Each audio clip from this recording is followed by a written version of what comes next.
Hey everybody, well this is Blue and we're going to talk about world building today.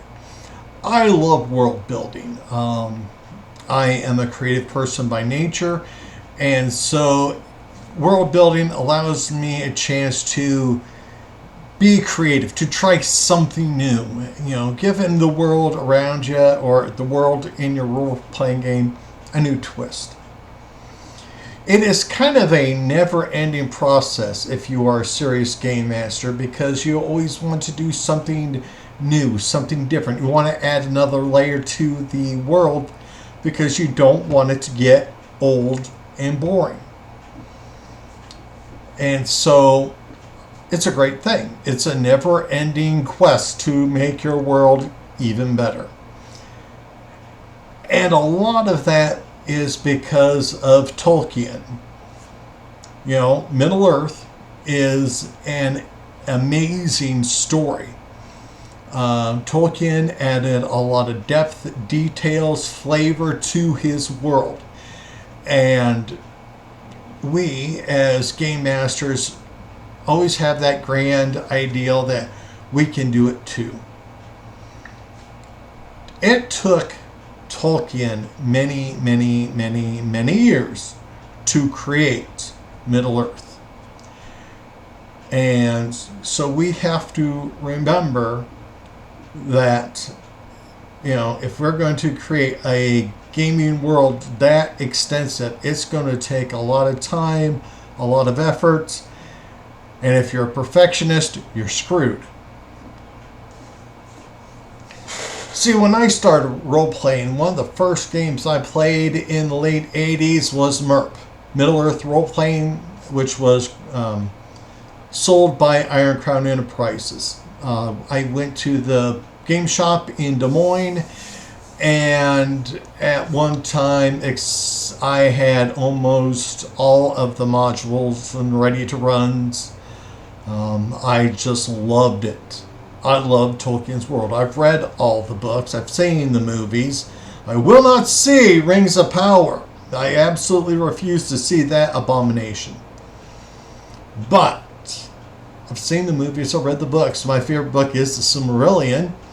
Because, gods were involved. Major magics and all that. Epic battles. So I got spoiled rotten because I've seen what is possible with Tolkien's games.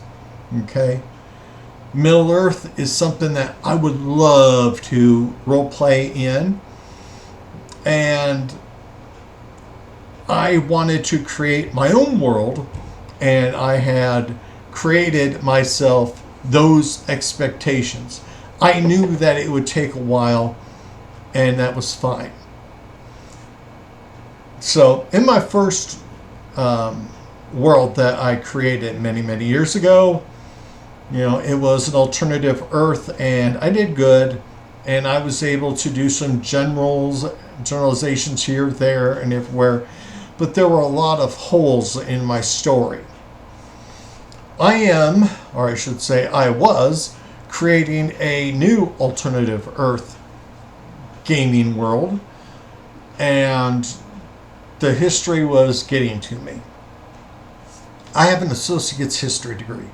Okay, I love history, and so I wanted to do some of the what ifs in history and have fun with that. I do a combination of role playing and wargaming in my worlds because I believe that, yes, you can have small battles, but if you're having a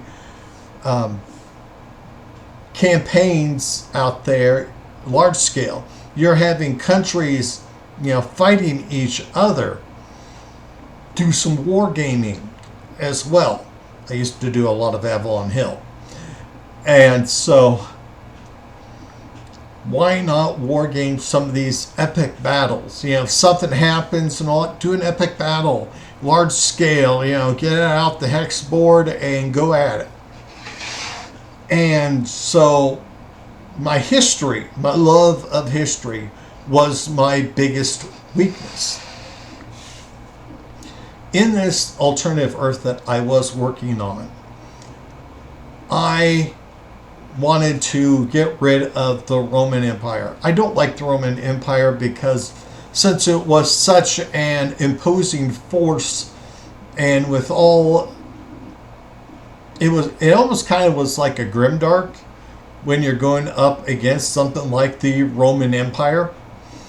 And so I wanted to get rid of it. I did not want it to be having that much influence in my game.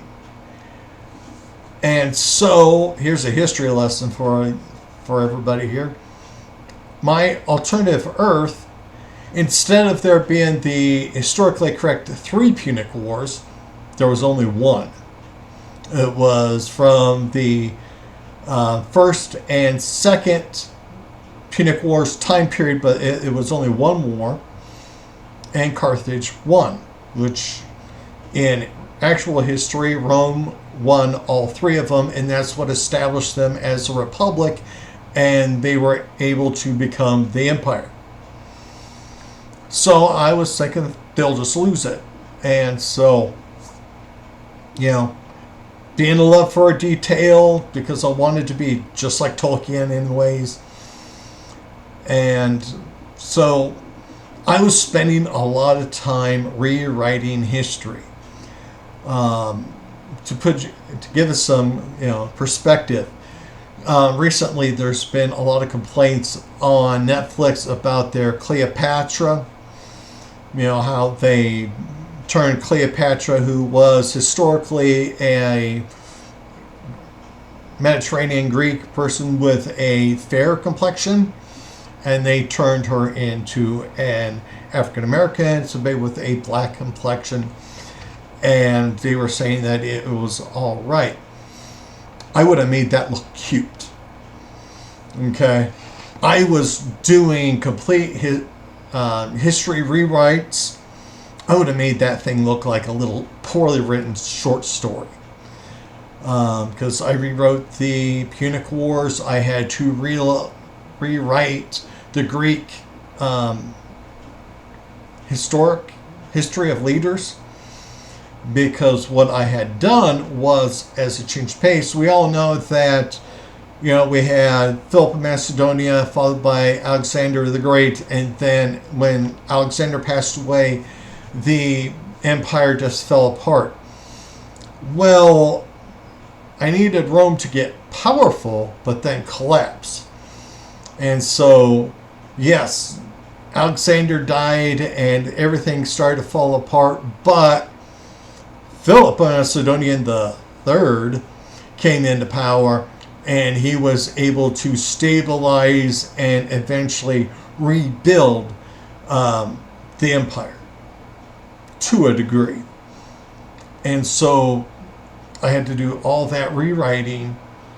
And so when Rome lost the Punic War, they were weak, and here comes Greece to take them back over. So it's now back being a Greek providence. So, right there, there's a lot of rewriting in the history and all that. And that's what I've been doing, and doing some more.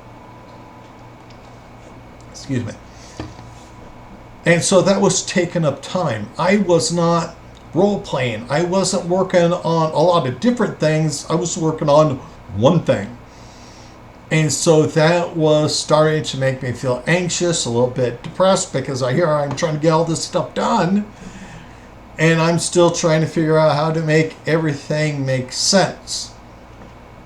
It's a spider web, unfortunately, because you have your one thing that goes on, okay, that change, and then it affects everything around it. Okay, so you fix that. Well, then there's more things around those things that needs to be rewritten. And so the further back you go into history, the more you have to rewrite it so that it makes some sense. Make it be somewhat conceived and all, instead of plot hole here, plot hole there, plot hole every frickin' where. So I had this as my old world. As you can see, there is some changes. There's a massive island peninsula all the way from Alaska to Hawaii. Saudi Arabia is missing. There's a chunk of Africa missing. A little bit more islands here, there, especially around New Zealand and Tasmania. This was my alternative Earth.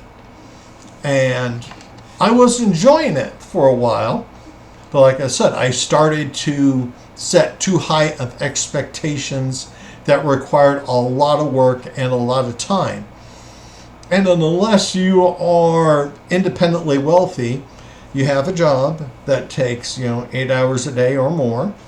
And if you're in a relationship, you got to spend time on the relationship. You cannot have your role-playing game rule your life unless, like I said, you're rich. And so I was using up my limited time on just one thing constantly, and it got the best of me.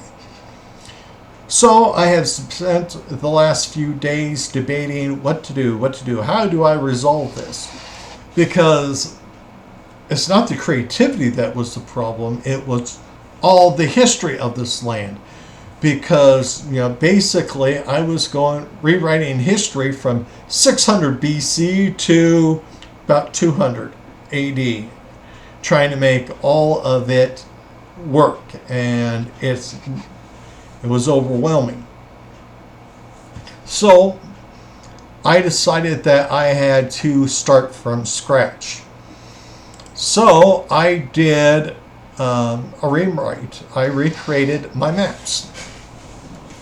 I got a new map up, not like the old one. And so I remade my role-playing world. And there it is.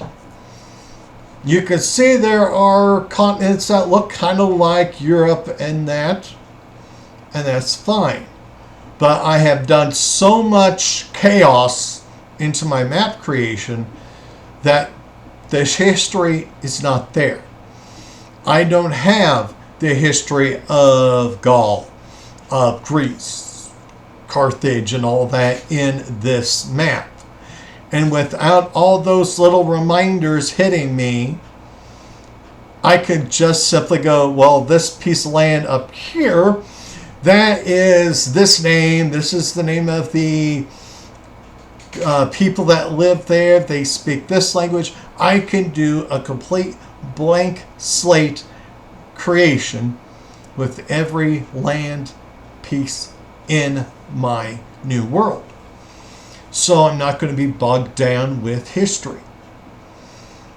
And so I think that is something that we have to consider and think about as game masters. If you are going to do a lot of world building, make sure that you do not set your expectations too high. Try to do something that is completely original or mostly original, because if you have it connected to an existing property, you run into problems where, it's not going to go well with that existing history with your new concepts. And if you have a group of people that are playing the game, they are also going to go say, no. That's from this game, and they don't do it that way. And a lot of people have a hard time letting go of previous information, just like I did with creating the previous map. And so I have this new map. I have just started naming the continents and all that. I will be able to transfer some information from all the fantasy aspects that I created in the previous world to this map. That's why there are some similarities. So like, where my hobbits are going to be, I can put them back into this map, such and so forth. So please be careful of the Tolkien trap out there. Because yes, we want to be just like Tolkien and creating this fascinating, well-detailed, well-historically backed up game. But it takes a lot of time, a lot of effort, and a lot of paper. So everybody, please Take care. Be at peace.